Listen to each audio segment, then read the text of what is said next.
हर चीज की संरचना। आज हम इसी के बारे में बात करने जा रहे हैं। कभी सोचा है हम सब असल में बने किस चीज से हैं? सुनने में तो ये बहुत बेसिक सा सवाल लगता है ना?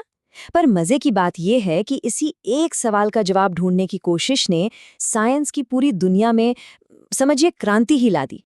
ये कहानी शुरू होती है 1900 की शुरुआत में।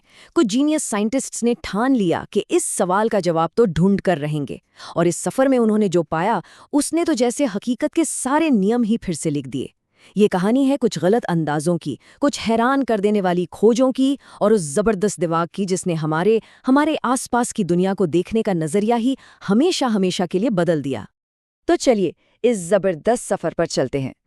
देखिए, 1898 में एक पहला अंदाजा लगाया गया, फिर 1911 में एक ऐसी खोज हुई जिसने सबको चौंका दिया, और बस 2 साल बाद 1913 तक एक बिल्कुल नई हकीकत हमारे सामने थी। सोचिए, ये सब कुछ हुआ सिर्फ 15 साल के अंदर। एक ऐसा टाइम पीरियड जिसने फिजिक्स की मतलब भौतिकी की पूरी बुनियाद हिलाकर रख दी थी।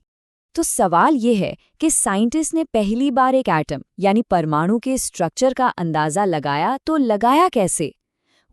उनका जो पहला आइडिया था ना, वो काफी मजेदार, बल्कि कहूँ तो काफी स्वादिष्ट था। इसे कहते हैं प्लम पुडिंग मॉडल। देखिए, उस जमाने के हिसाब से ये आइडिया एकदम लॉजिकल था। साइंटिस्ट ने अभी अभी नेगेटिव चार्ज वाले इलेक्ट्रॉन की खोज की थी, और उन्हें ये भी पता था कि एटम ओवरऑल न्यूट्रल होता है।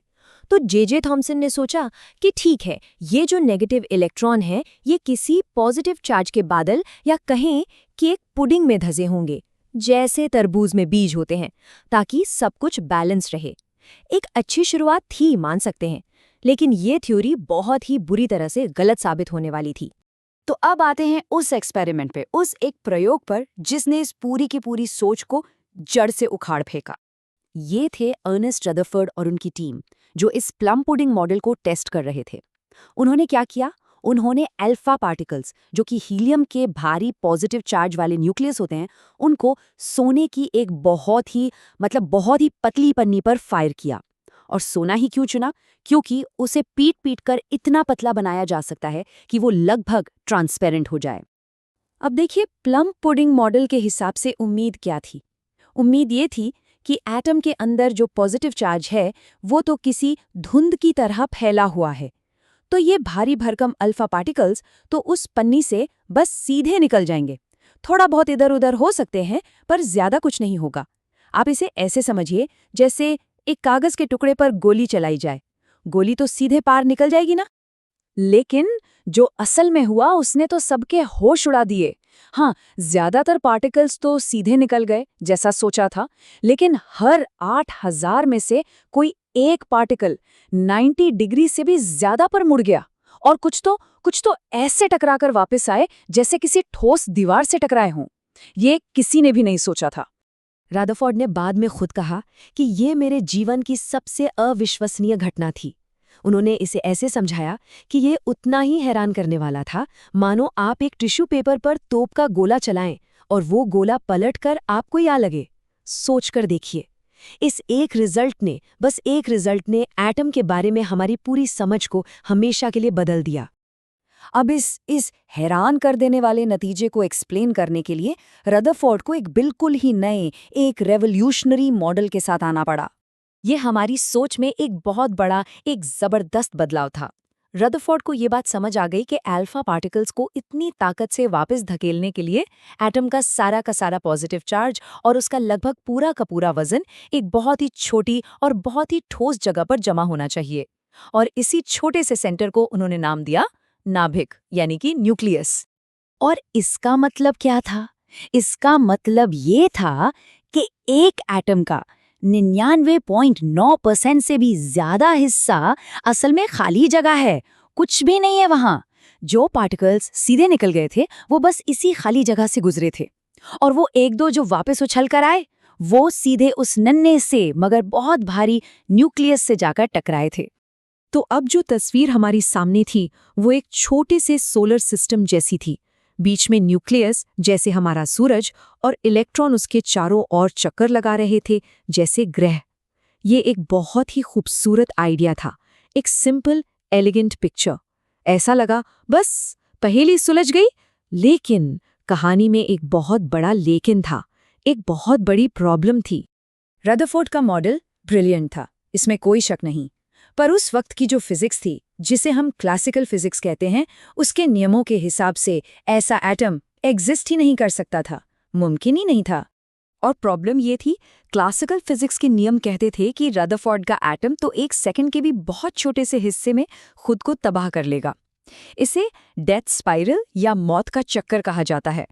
देखिए, बात सीधी सी है। नियम कहते थे कि कोई भी चार्ज्ड पार्टिकल, जैसे कि हमारा इलेक्ट्रॉन, जब गोल गोल घूमता है तो उसे लगातार एनर्जी रेडिएट करनी चाहिए, मतलब ऊर्जा छोड़नी चाहिए। और जैसे जैसे उसकी एनर्जी कम होती जाएगी, वो धीमा होता जाएगा और घूमते घूमते सीधा न्यूक्लियस में जाकर समा जाएगा। और ये सब पलक झपकने से भी कम टाइम में हो जाना चाहिए था। अब इसका मतलब तो ये हुआ कि कोई भी एटम स्टेबल हो ही नहीं सकता। पर हम सब यहाँ हैं, ये दुनिया मौजूद है। मतलब साफ था, एटम में नहीं बल्कि हमारे बनाए नियमों में ही कोई बड़ी गड़बड़ थी। और फिर इस पहेली को सुलझाने के लिए सीन में एंट्री होती है डेनमार्क के महान फिजिसिस्ट नील्स बोर की। और उन्होंने एक ऐसा आइडिया सामने रखा जो उस वक्त के लिए रेवोल्यूशनरी था। उन्होंने कहा, क्या हो अगर एटम की छोटी सी दुनिया में यूनिवर्स के नियम अलग तरीके से काम करते हों? बोर ने कहा, पुराने नियम यहाँ नहीं चलेंगे, और उन्होंने 3 नए दादागिरी नियम दिए।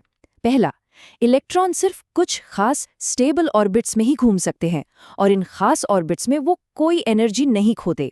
दूसरा, ये ऑर्बिट्स एक सीढ़ी की तरह है। इलेक्ट्रॉन या तो पहले डंडे पर हो सकता है, या दूसरे पर, या तीसरे पर, बीच में कहीं नहीं। और तीसरा और सबसे जरूरी, इलेक्ट्रॉन एनर्जी तभी छोड़ता या लेता है जब वो एक ऑर्बिट से दूसरे ऑर्बिट पर क्वांटम छलांग लगाता है, मतलब कूदता है। और यहीं पर बोर के मॉडल का असली जादू देखने को मिला। उनके इस मॉडल ने दशकों पुरानी एक गुत्थी सुलझा दी। देखिए, साइंटिस्ट सालों से परेशान थे कि जब हाइड्रोजन गैस को गर्म करते हैं तो वो सिर्फ कुछ खास रंगों की ही लाइट क्यों निकालती है। ये हर एलिमेंट का अपना एक फिंगरप्रिंट जैसा होता है। और बोर के मॉडल ने एकदम परफेक्टली प्रिडिक्ट किया कि हाइड्रोजन के केस में वो रंग कौन कौन से होंगे। तो ये एक बहुत बड़ी जीत थी साइंस के लिए। बोर के मॉडल ने न सिर्फ रदरफोर्ड के एटम को ढहने से बचाया, मतलब उसे स्टेबल बनाया, बल्कि उसने एक बहुत पुराने साइंटिफिक रहस्य पर से भी पर्दा उठा दिया। और इतना ही नहीं, उनके मॉडल ने हाइड्रोजन की सबसे निचली एनर्जी स्टेट की वैल्यू भी एकदम सटीक कैलकुलेट की। ये वो वैल्यू थी जो एक्सपेरिमेंट से मिले नतीजों से हूबहू मेल खाती थी। ये इस बात का पक्का सबूत था कि बोर के क्वांटम आइडियाज बिल्कुल सही दिशा में थे। और ये पूरा सफर हमें एक आखिरी और बहुत बड़े सवाल पर लाके छोड़ देता है। थॉमसन के सीधे साधे प्लम पुडिंग मॉडल से लेकर बोर के अजीब और कमाल के क्वांटम एटम तक का ये सफर एक बात तो साफ करता है कि हकीकत हमारी सोच से कहीं ज्यादा अजीब है। इस मॉडल ने क्वांटम मैकेनिक्स की दुनिया के दरवाजे खोल दिए और एक ऐसा सवाल हमारे सामने रख दिया जिसका जवाब साइंटिस्ट आज भी ढूंढ रहे हैं।